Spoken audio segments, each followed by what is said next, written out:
apologies for that. So I'm on the main menu of the game at the moment, which is that bit, okay? Yeah, and I'm going to click on the build button, and then I'll describe what I'm going to do from that point on. So let me just switch back to changing route for a minute. So I'm going to click the build button. Good night, Dark. And then I'm going to, on the top you've got the route scenario and publish tab, so I'm going to click scenario. I'm going to find the West Somerset Railway in the list, click that, and then I'm going to click the new scenario button at the bottom, and I'm going to type a name which is going to be Freight on Twitch. Its type is going to be set to standard scenario, and I'm going to set the location to 10 Bishop's Lydiard, which is where we just were actually. JM, please do send me some Marhsall Pass, that sounds good to me. And then I'm going to click create, and at this point I can switch back to the game, so I do apologise. Right, now we are in the right place. Now before we go any further, so one thing that I've been asked since I did the last tutorial, and I did touch on it previously, was how you get other assets into your routes and into your scenarios. So this icon over here is called the object set filter. Now I'm going to turn the camera off and all the background images that are still on. There we go. At least that way now nothing's going to get nothing's going to cover off anything. Right. This one here, you can see the mouse pointer. You can't see the mouse pointer on the stream, can you? So this icon here, you can see it blinking. It's on the top left corner. Bob's Heart says, can I turn the sound domes off? That's a really good point. Let's do that first. One thing I am going to find out is why you can't see my mouse pointer. What have I done to turn off the mouse pointer?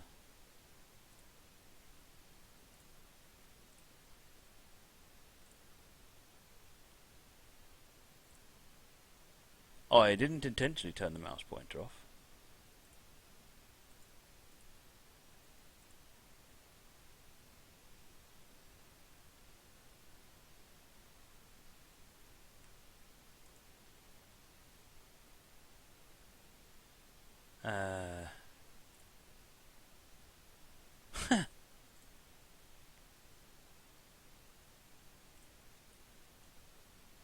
Bizarre. Why is it not showing the mouse pointer here? It's not that one. It's not that one. Not that. It's not that. How bizarre. Where have I got the mouse pointer got to be in there? Yeah, the hide mouse pointer up just turns the mouse pointer off though. In the moment I'm wiggling the mouse pointer around and you can't see it. Okay, or tell me if you can see it, because like you can see the things that are highlighting over there. Well, the tutorial is just all going to be a little bit difficult to understand if let's have a look at settings. Yeah, that's the whole global settings.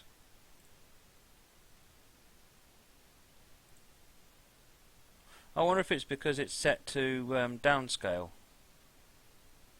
Okay, fine, never mind. Let's just carry on as we are. So, over on the top left corner, if you can't see what I'm doing. So, anyway, up here, can you see everything flashing in the top left flyout? Oh, you can see them. Oh, the mouse pointer's back! Hey! Okay, right. So this one here is the monitor. Now you've seen these all these green balls that are all just making a big mess of everything, so that you can't really see what's going on. They're called sound domes. So if you go up to here, you'll notice everything is switched on. If we click this, they all disappear. Unfortunately, so did all the really useful bits down here. What you want is these 6. Yeah, so if you've got those 6 on, then you pretty much got a lot of the really interesting stuff that you want for making scenarios without all of the other junk that gets in the way. I don't know why my mouse pointer went away and came back, but never mind. Right. Now, what we're going to do is, so having done that, we're going to enable the object set filter. So that's this one over here. Now what this is so that we can bring in additional assets into the scenario. So at the moment, if I click on locos, all I've got is the locos that come with West Somerset Railway, and I've got all the wagons and coaches that come with West Somerset Railway. I want the 07. So if I click the object set filter, it will appear over here. Now by default it's not going to be visible, yeah? It's going to be like that. So I click the object set filter and nothing appears to happen. Just move your mouse over here and slide it open, tick the pin to make sure it stays open. French Starling says, when's the tutorial on signalling? That's coming when I've finished figuring it all out. So in here, I'm going to go down to SHG, and then I'm going to tick the class 07 pack 02. Right, and then I'm going to get rid of that by clicking somewhere else. Now, the 07's appeared in this list. Great stuff. So, let's start making a scenario. So I'm going to start the loco here and drop it in. So you can see that it's just following my mouse as I move around. Yeah, you click to drop it, right click to get rid of it. If I wanted to pick it up because it's in the wrong place, I can click it. I can turn it round by clicking on the arrow. I can move it by dragging it, or if I press the delete key when it's selected, I can delete it. But let's put that back on because we want it there. Now in order for the player to be able to drive it, it needs a driver. So we'll click that, and then what we'll do is we'll put some wagons and stuff in here.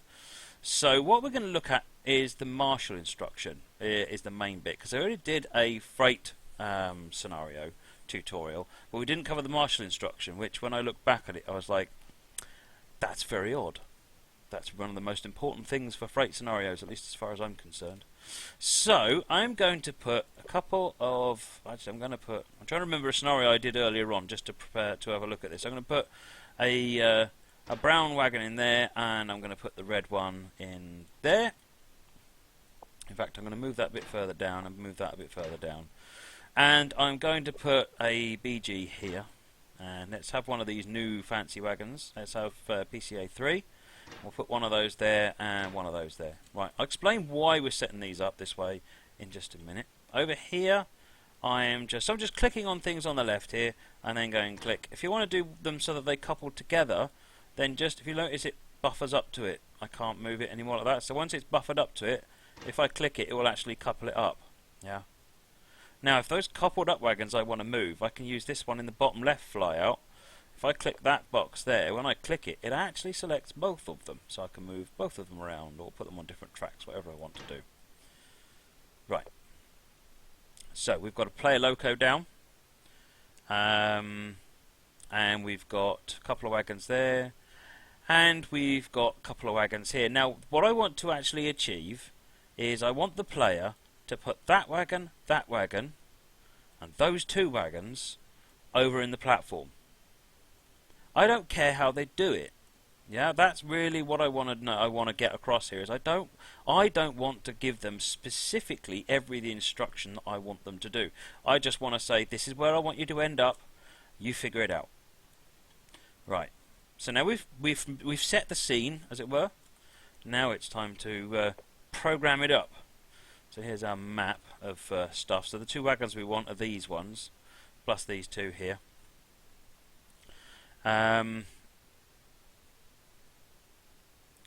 Right.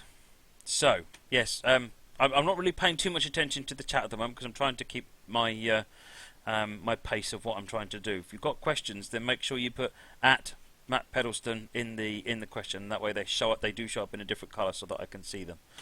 Right. So the first thing we're going to do is click the player box, and we're going to tick this box. This is the bit I forget every time I make a scenario. Yeah. So if you tick that box, then this becomes a player train. The camera will default to this train, and this is where you'll start. If you don't tick this box, it's an AI train. The number of times I've written a scenario and thought, right, I think I've got everything done. I press the play button, and then the train drives off on its own. It looks very odd until you realise, I've forgotten to tell it it's a player train. Right, now, the marshal instruction. So just to remind us what we want to do, we want to take that wagon, and those two wagons, and put them up there.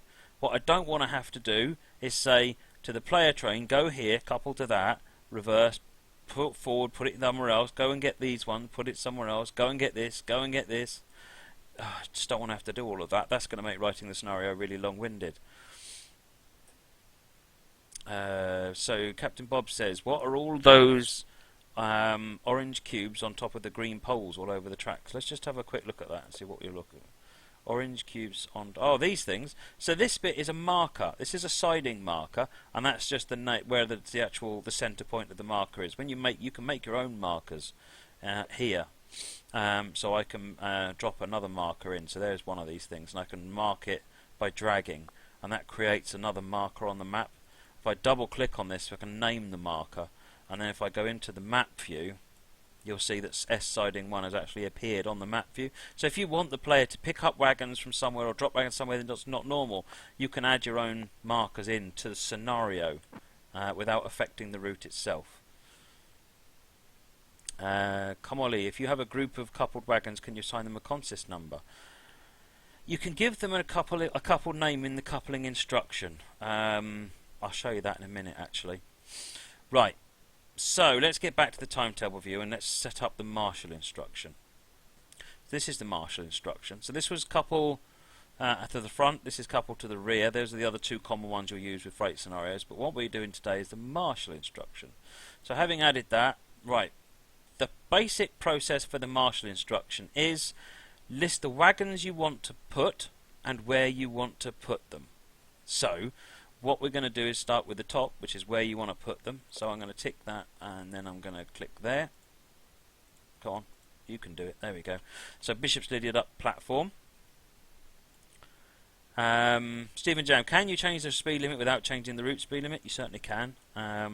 You have to go into select the track properties. Right, we've told it where we want to put the wagons. Now we actually tell it what wagons we want to get. So you click this box. This is actually a text field. Yeah, you can type anything you like in here, but you have to type in wagon numbers. So if we click that, what happens is that all the wagons they light up with their numbers. So if we click that one there, it puts it in for us.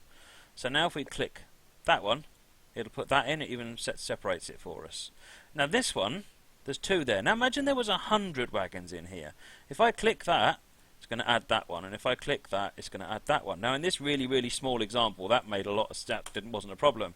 So I've just deleted those two, because if that was 100 wagons, that would have been just an exercise in pain. So if we click that and we shift click on the blue thing, you'll notice it takes the entire consist and does it in one go. So that 100 wagons would have gone in very easily.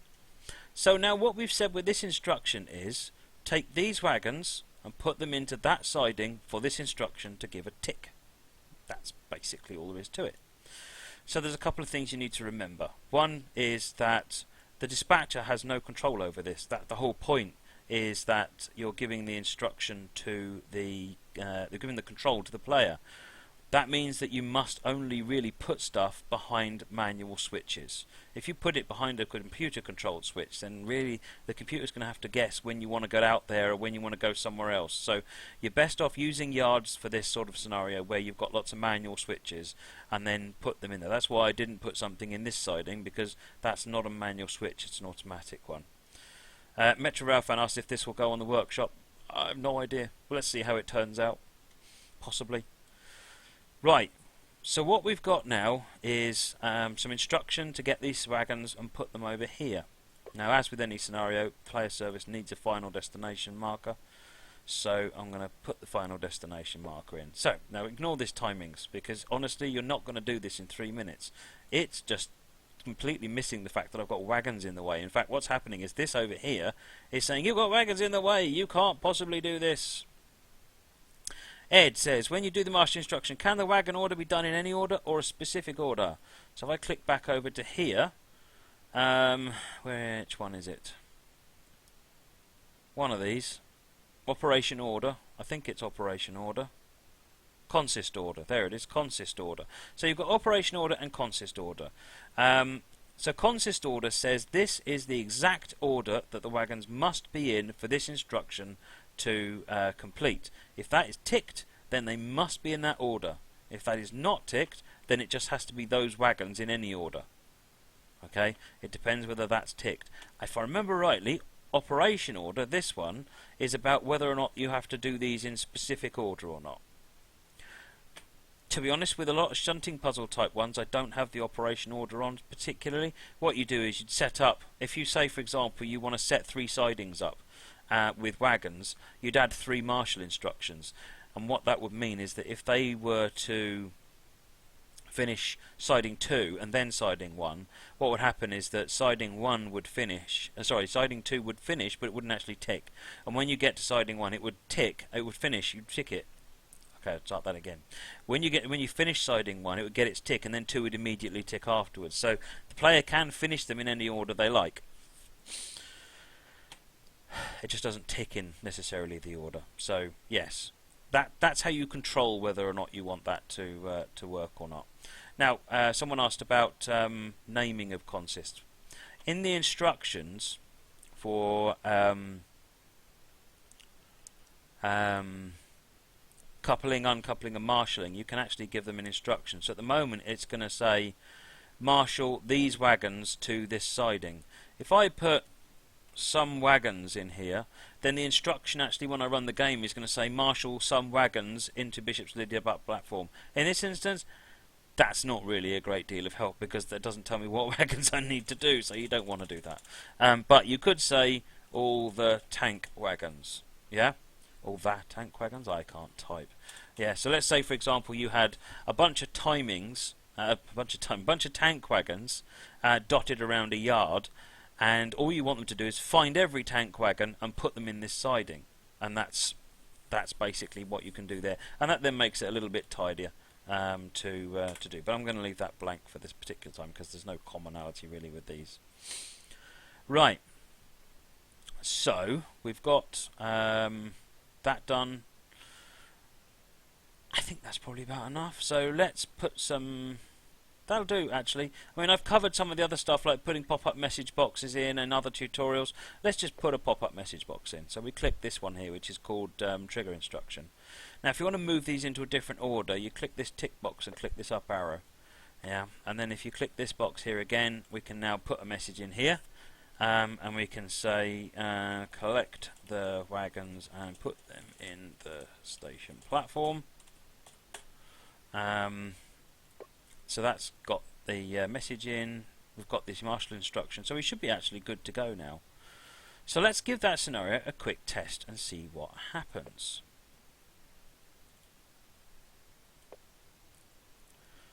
Fringe styling, do you have a tutorial on how to couple multiple units together? No, I don't have one, but... Right, collect the wagons and put them into the station platform, so that's our pop-up box. Now, I'm not going to take this too far, let's just have a look, see how we go. So I want to come forwards, I'm going to miss those ones, and I'm going to basically I'm going to focus on getting these 2 out of the way first. This looks familiar, doesn't it? Just going to move back a bit to keep the noise of the loco down.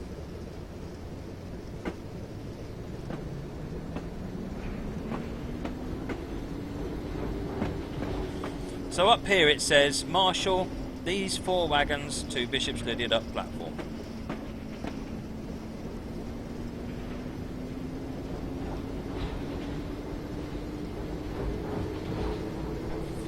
Metro Rail Fan says, will I play a shunting puzzle on Steam sometime? Yeah, on the stream, yes, I think I will. Phil, what does the handle off path option do? The game will try and work out, this is basically down to if you are using any automatic switches, then you have to drive the way the computer wants you to drive, and if you don't, then you are technically off path. And then it's how it handles that. I must admit I can't remember what the detail of that is, whether it readjusts itself or. But if you do sometimes if you leave it to default behaviour, then when you're off path, it will actually end. You'll get a time appears in the top corner here that says the game is. If you don't get back on path within the next few seconds, then we're going to end the game. That's what I generally would say. Don't go anywhere near automatic switches for a scenario like this. So as you can see, someone's kindly put these wagons in front of the 2 that we want, which is really unfriendly of them.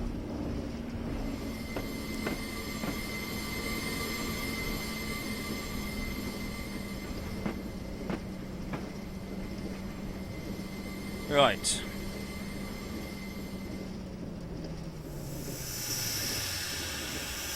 Look, I even stopped in advance. Look at that.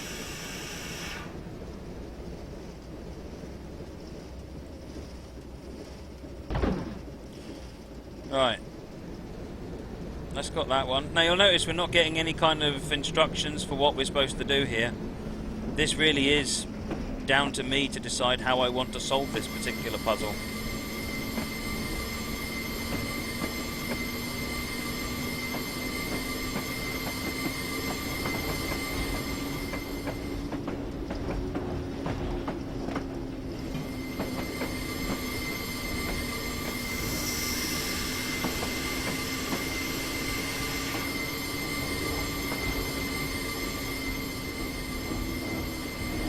Right.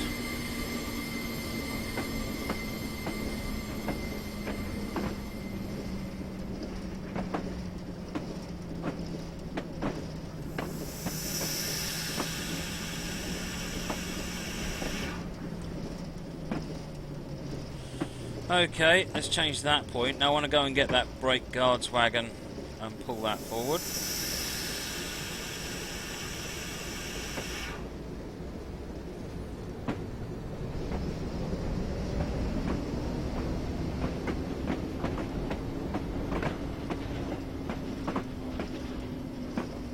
G-Force, yes, this will be going on the YouTube channel, as will the quick drive tutorial, which is next.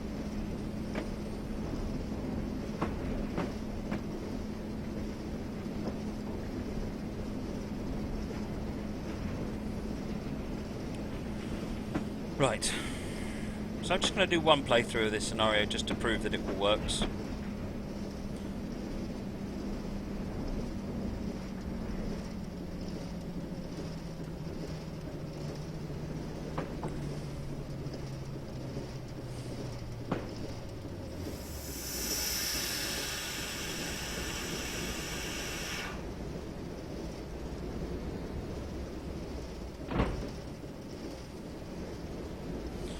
Right, let's move back then.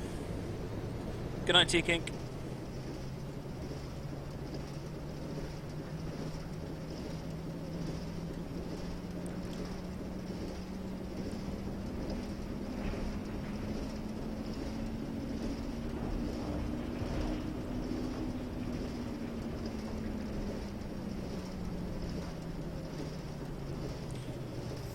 Kamoli, if the wagon's required to be in order, then you should tell the user they should be in order, and then this message up here is then the correct order for the wagons to go in.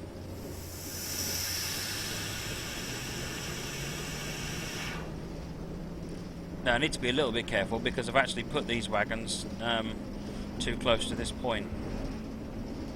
But this again is where having a marshal instruction allows you to be a little bit more free as a player, because normally if I coupled to that, that would be an operational error because I've done something that I shouldn't really do.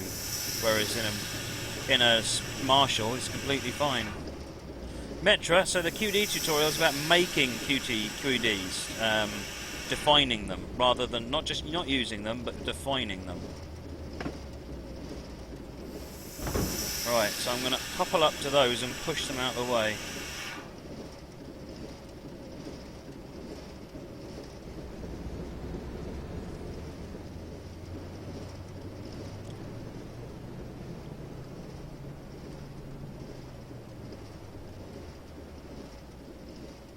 Alright, let's...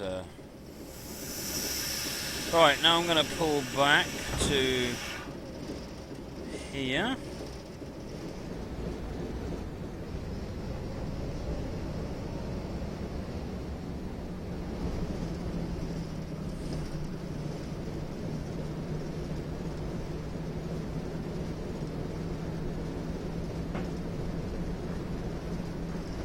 Must admit, when they're doing rerouting, so there's discussion at the moment on the chat about rerouting paths with waypoints and things. I can turn the camera back on now, actually, because we're not in the scenario editor. So I turn the camera on. Hello, I'm flying in the air. Woo! Let's put the 66 on. That'll do. So I tend to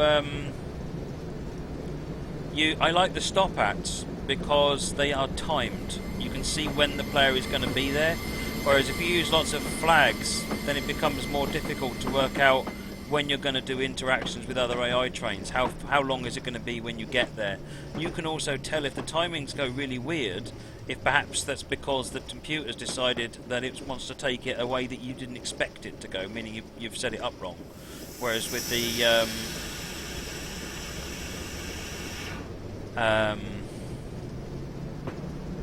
brains disappeared. Whereas with the stop at instructions, because it shows you all the times, it does give you an idea.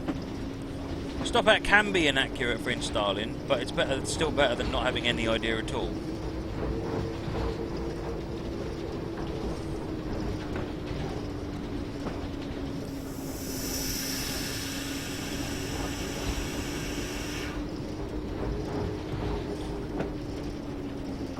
Have we cleared the junction? Yes, we have. Right. So we don't want these ones. This was just rubbish. We wanted to get out of the way. Now we're free to pick up the wagons we want and put them where they need to go. And then job done.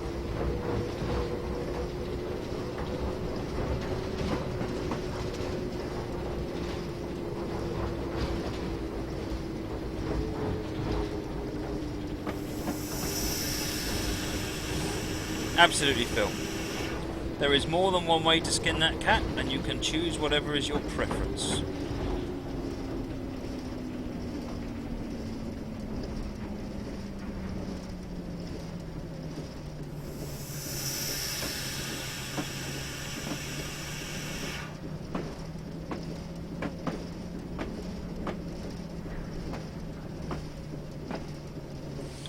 Right. Now, we're going to move forward, and we're going to couple those two wagons, and then I'm going to... So the next wagon after those is 721002. Let's go and have a look, find out which one that is. I think it's this one. No? Okay. 756039, 755920. Okay, fair enough. So we're going to get that one and then that one. So it's 756039 we want next then, which is that one. Except we did the other two first. Right, I haven't got the ordering set on, have I? I can't remember. Oh dear. Never mind. If I fail the scenario, it just really demonstrates how I get it wrong. So I'm going to pick up those two. Then I'm going to come and get 756039, which is the one on the right. So we need to come here and go that way. Right, so let's go and get it.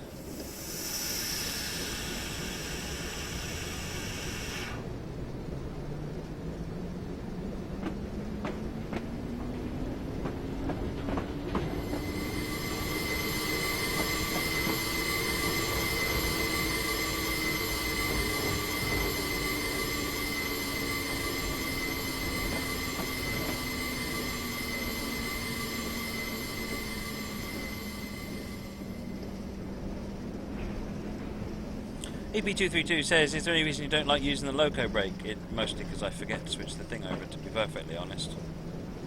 Rather than anything actually conscious.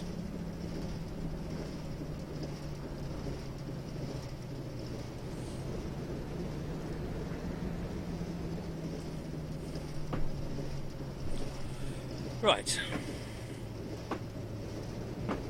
So we'll couple up to these, and we'll couple up to the other two, drop them in the station.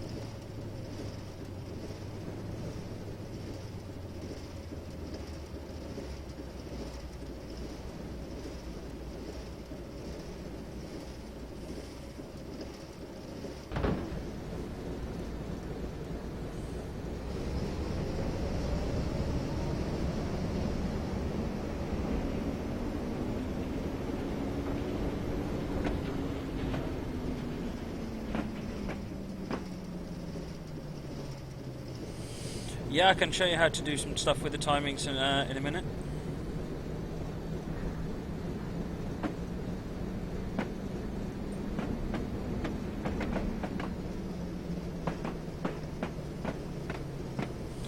That's a good technique as well for installing. You can't be just running the line and just seeing what happened.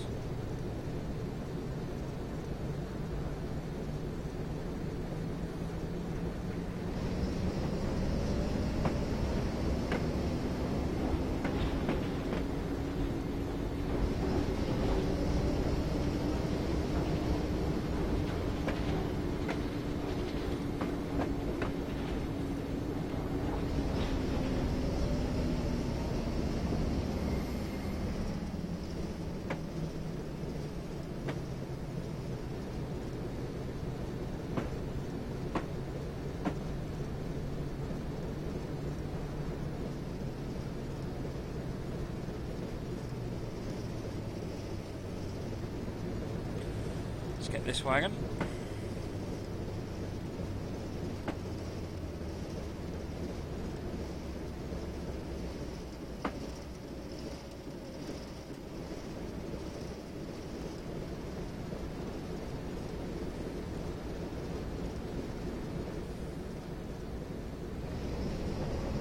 Of course, it occurs to me I left the handbrake on one of the wagons. Let's turn that off, shall we? Cheers, LNER and BR. Thanks for joining this evening.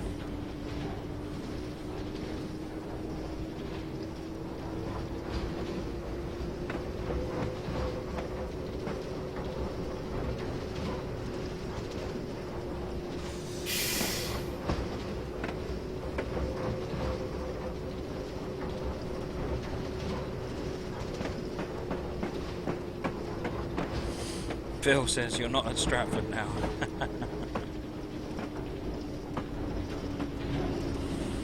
Right, we're not running like loco anymore, so we can use full air brakes. Right, let's switch these points and go and get this other wagon here, and then we can head off into the platform.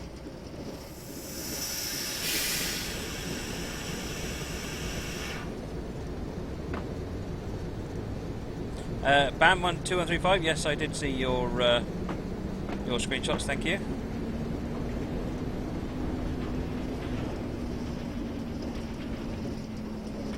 We will do the raffle after this.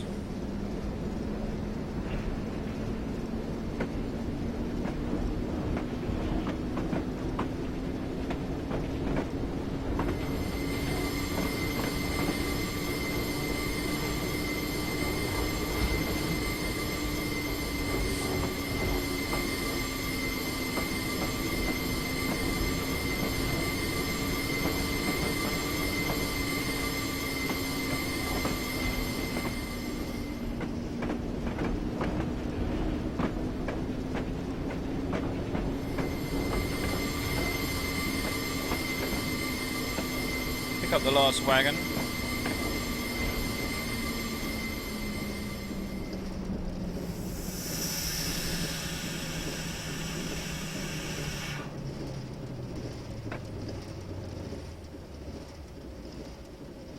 Oh,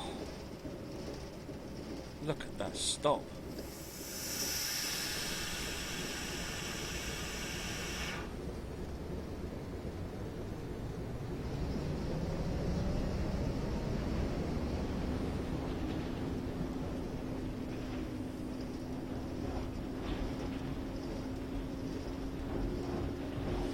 Catcher, what caused you not to couple to a wagon in a scenario? Neither the HUD, control shift C or clicking on the couplers will work. That suggests that they're incompatible somehow.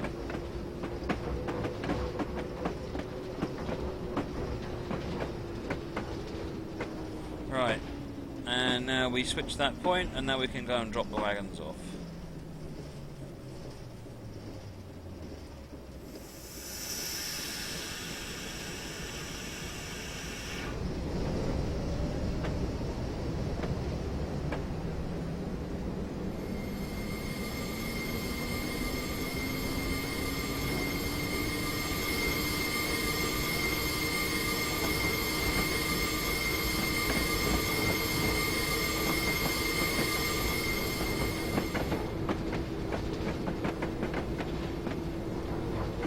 Just remember to press the tab key. That would have been an embarrassing end.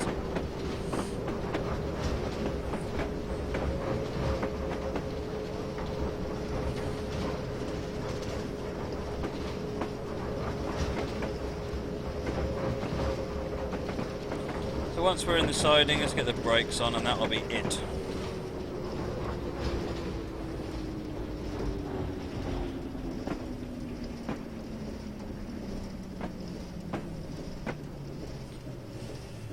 Right, and this marshal instruction is completed when you uncouple. There you go. Well done, you've completed it successfully. So let me go back in and then we'll press edit and I'll cover a couple of other points off.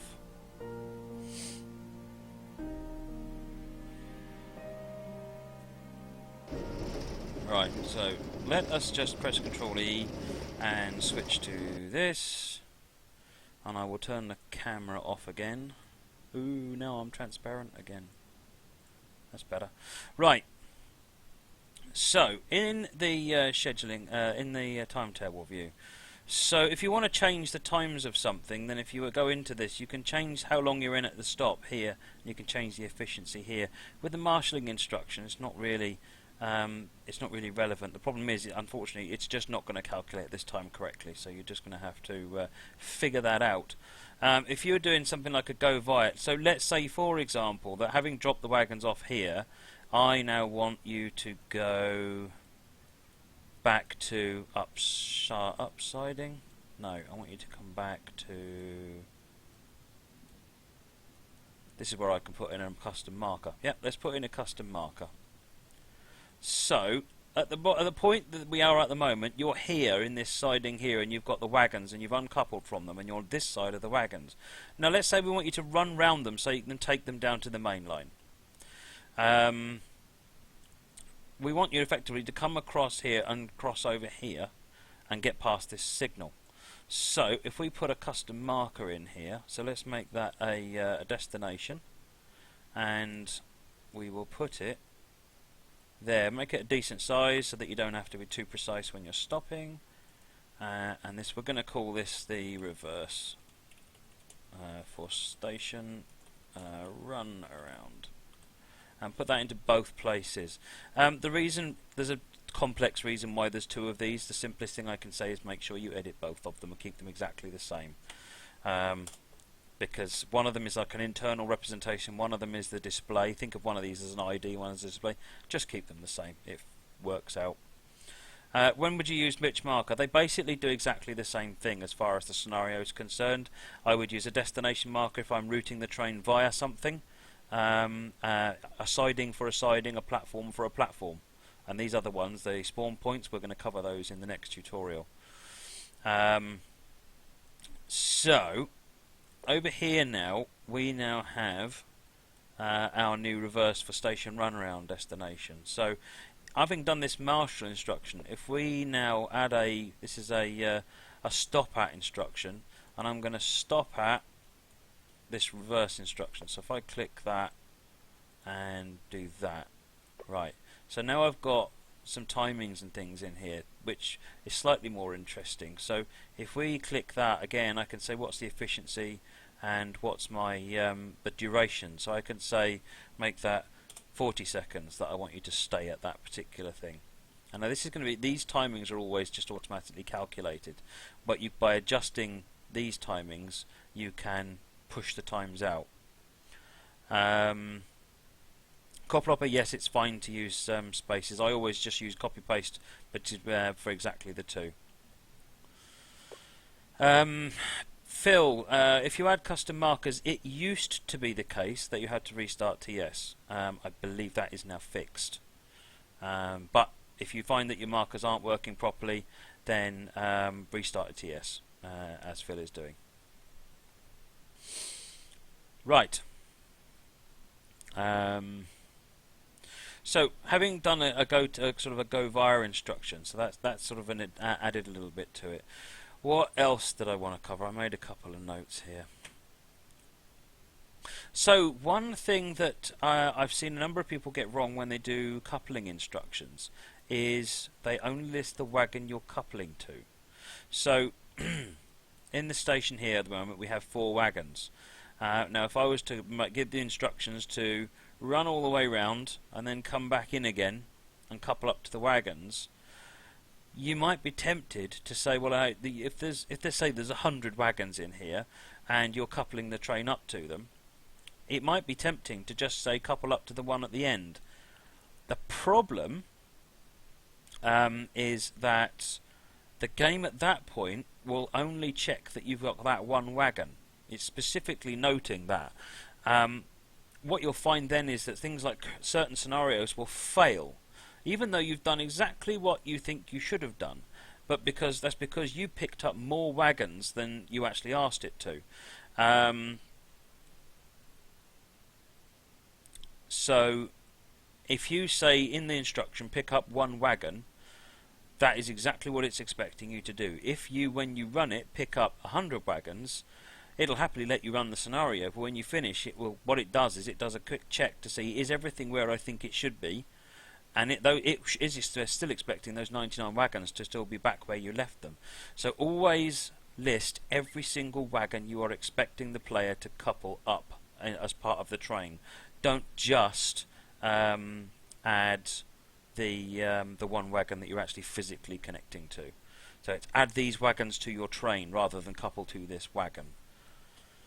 So that's Marshall, couple to the front, couple to the back. There's nothing really too complex to go on there. Is there anything else I need to cover here? Tell me, before we finish this tutorial, what else can I cover here to answer any questions folks have got? Just thinking about, this is the drop off, so this is where you would uncouple. And again, these are basically all the same things. So if I add one of these things, what this is saying is these wagons are in this siding, put them on the front of your train. And that's how you would finish that. And again, the same thing applies for filling in, stuffing it. It's just a text field. You can type stuff up, or you can shift click on wagons and so forth. So again, if we click that, click the bin to get rid of it. Right, EP232 talks about AI coupling and decoupling. That's an excellent point. So if there are rules. You can do everything with AI coupling and decoupling. You can couple up to a train. You can uncouple. Uncoupling has generally not got too many restrictions. The problem with coupling is, for installing, yes, I meant to do a stop out. I'm not actually going to finish the scenario at this point. So you can uncouple pretty much in whatever you like. You can couple only to wagons that have not moved since the beginning of the scenario. Yeah? So if there are wagons in this siding, then I can have a train come in and pick them up and go off. That works. However, if a train comes in, drops the wagons off and then leaves, AI cannot touch those wagons at all. Similarly, if the player train drops them off, the AI cannot touch them. So if the wagons have not moved since the beginning of the scenario at all, then AI can couple to it. That's the basic rule. You may be able to figure about with it and make it do something else. Don't. Is all I'll say about that. Just don't do it, because you're going to run into problems. AI coupling is only intended to work in that one specific situation, and that's because of the way the dispatcher works, because everything is calculated at the start of the scenario, and therefore if the wagons are no longer there, the AI will happily go to where it was supposed to, when that might mean it smashes into the wagons because they've been moved further on. PJT Phil says, can an AI drop off and the player pick them up? Absolutely. So you could set up a scenario where on the East Coast Main Line, a Deltic and a bunch of coaches comes in and stops at King's Cross and uncouples to the coaches. You then come in with another train, pick up those coaches and take them back northbound again. You absolutely can do that, and the same for other kinds of freight trains as well. Kamoli says, if I want to build my own train, I will have to do a marshal and then a couple to front or back. Okay, so yes, because at the end of a marshal instruction you are no longer coupled to it. So if you want them to build a particular train and then take that train somewhere, then you will have to tell them to recouple back to it again. in that instance, what I would tend to do is to come up with contrive some means where that is a sensible thing to do. Like, for example, go and get the train, build it up, uncouple from it. Now your marshal instruction is complete. Now we'll go and fill up with diesel and come back again, or something weird like that. That'll be, or you could say, having uncoupled, we've now checked all the couplings, recoupled to the train so that we can carry on. You'll find creative ways of working your way around that. So the marshal instruction is really good for having scenarios where you want to get the user to build a train from wagons in and around a yard area, but you don't want to solve the puzzle for them. You want them to actually move what they want to do. Coplopper says, or use the add to back and front only instead of marshal. Yes, I mean, if you want the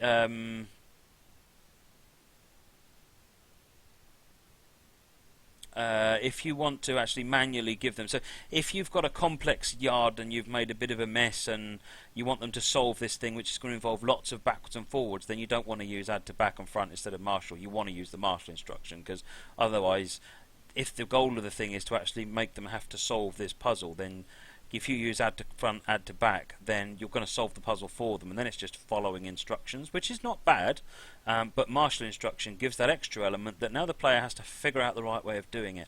And then you can say, well, how long did it take them to do it, and then people can compare their times, what moves they made, and some people will finish your scenario a lot quicker than others because they realised they could do 3 things at once and move sort of 10 wagons in different places and then remarshal them back around in different places. So there's all sorts of different clever things you can do.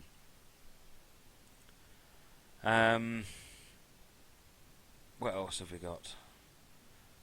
Can you make one consist or multiple unit coupled to the rear of you? No, Moleman, because if the so an AI train could pull in. So let's say you have an AI.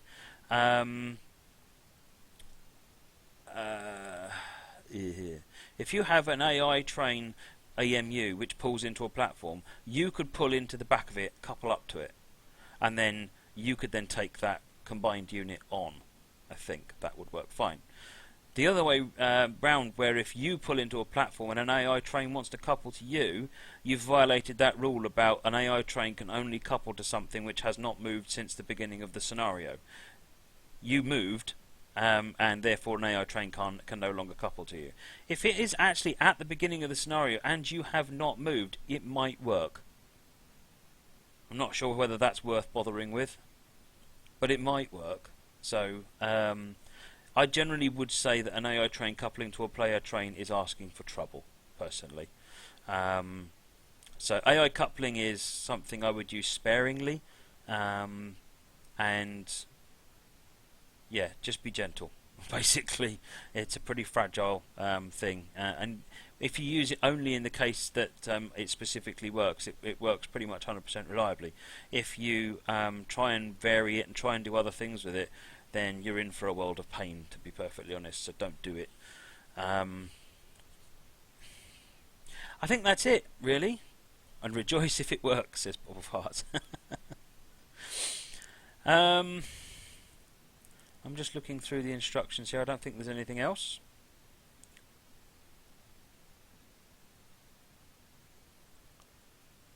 Yeah, Koplopamau has said there's a way of doing an approach for doing it, but again, that's one of the tricks that you can do to try and beat the system, and it may or may not work. You are basically not doing something that the game is set up to do, so you are asking for trouble. There's a lot of things. The game is capable of doing all sorts of different things. It's not necessarily intended to do that. EP232, can AI marshal reliably? No, you cannot give AI trains a marshalling instruction. Panda, on a similar vein to Moleman's question, can you split an player train and have one half become the AI train? No, because an AI train must be set up. If it ever touches the player train, the AI train vanishes, effectively, which means that if you uncouple to it, it becomes a static consist, so you can't do that anymore. Yeah? So, no, you cannot create an AI train mid-scenario. You could uncouple it, leave it there, and then you can head off, and the storyline can say it's going to be heading off in a little while. But yeah, that's about the sort of the extent of that, I'm afraid. Right, I think I'm going to call an end to that one. I think we've basically covered everything that I wanted to cover, which is specifically the marshal instruction, because a little while ago I showed a little route building exercise where we made the couple of the shunting puzzle routes, and the marshal instruction is the basic meat of making scenarios for a shunting puzzle, because you're leaving it up to the player to figure it all out. Quaplopper says, can you let an AI train couple up to a player train that doesn't move? I did mention that previously. In theory, yes, that will work. As a general guideline, I don't really like the idea of the player train coupling coupling up to an AI train coupling to an AI. Put my teeth back. Let me calm down for a minute. Right, I don't like the idea of an AI train coupling to the player train ever. Just because I don't know what that actually might do. In theory, because you haven't moved, you're fine. In theory. Bob of Hearts, can you show us how to lose 99% of the player train halfway through a run without noticing? Yes, I can do that, but not right now. I may have done that in the past. Okay, right, let's go to raffle time, I think. Hope that was useful for people. Right, it's raffle time now.